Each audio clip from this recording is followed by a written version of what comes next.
Now, this has to be one of the greatest recovery jobs of all times. I can't believe I was able to redeem this paint job. Now, it started off simple enough, a simple mock-up of my body kit. It's going to look fantastic on this car. Now, this is the first complete body kit I have ever installed on a kit, so it was a lot to learn. At the end of the day, when I finished with this car, I wasn't mad at all. After I got everything mocked up, I broke it all down and glued it to the body. Alright, I've gotten the left side taken care of using Gorilla Super Glue. Only modification I had to make was to that front driver's fender. Now, this body kit was originally designed for the Tamiya Beetle and not the Revell Beetle. So it goes with the territory. I was going to have to do some type of modification for it. Looking really good. Very happy with this. Now I still need to take care of the right side. Let me go ahead and get that handled.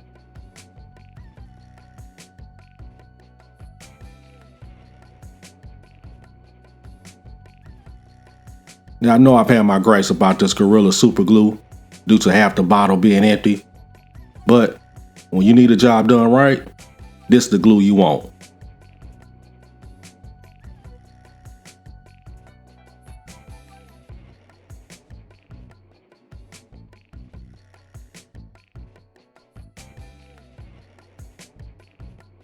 Now my edges on this side wanted to keep poking out.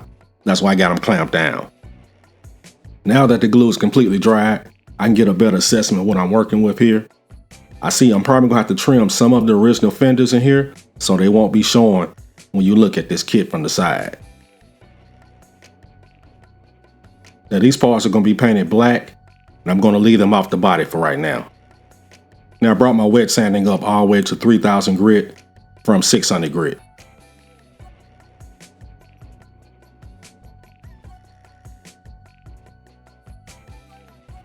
Now this one thing started to get very interesting. The paint job. I haven't painted a car yellow in years. The first step in getting this car painted is taking care of the priming. I decided to go with Rust-Oleum flat black primer for everything. First mistake. And next I'll be spraying the car with this acrylic Eureka Yellow by Iron Lac.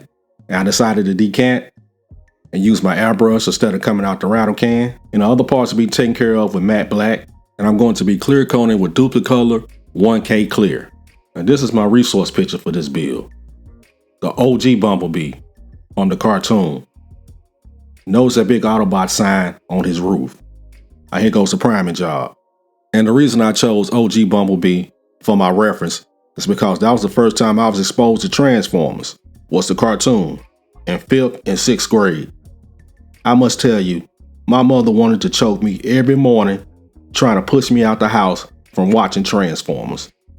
I don't know if anybody else had this problem when they was a kid, but all the great cartoons came on when it was time for you to go to school.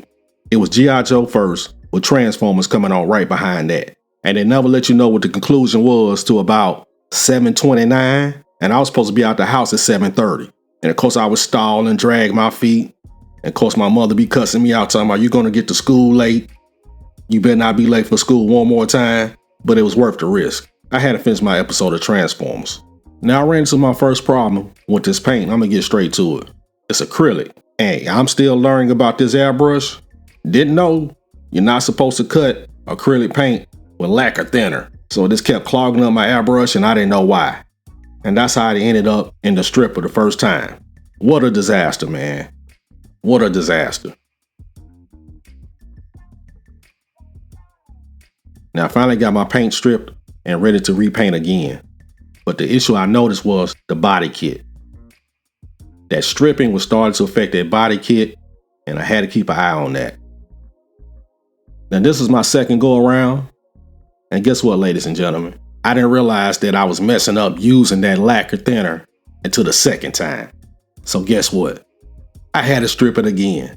Yes, had to be stripped 2 times. And it definitely affected that body kit. I had to reapply my body kit all over again. But now I'm starting to wise up. I'm using white primer instead of that black primer. That was another issue I was having. I couldn't get the paint covered under that black primer at all. I should have known, a bright color like this, you have to use a gray or white primer. Like I said, I haven't painted a yellow car in years, 20 years to be exact. Great lesson learned. And the good news is, I got it this time. I did some research online and realized that you have to cut acrylic paint with distilled water. Solved everything.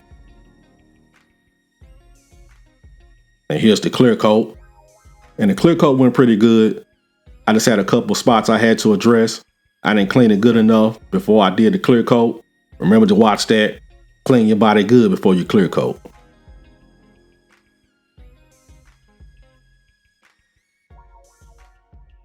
And like I said, I got a couple blemishes on the paint in the clear coat, but I'm gonna address that later. Now it's time to apply my big three. The scratch remover, polishing compound, and that carnauba wax. But I tell you what, I am so happy the way this car turned out. All the fiascos I had with it. How I was able to recover, I didn't give up. And this is the scratch guard.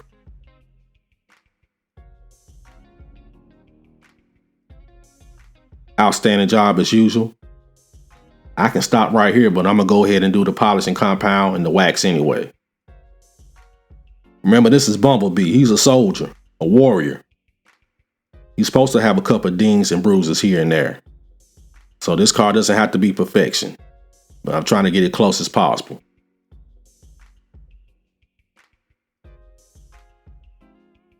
And here goes the polishing compound.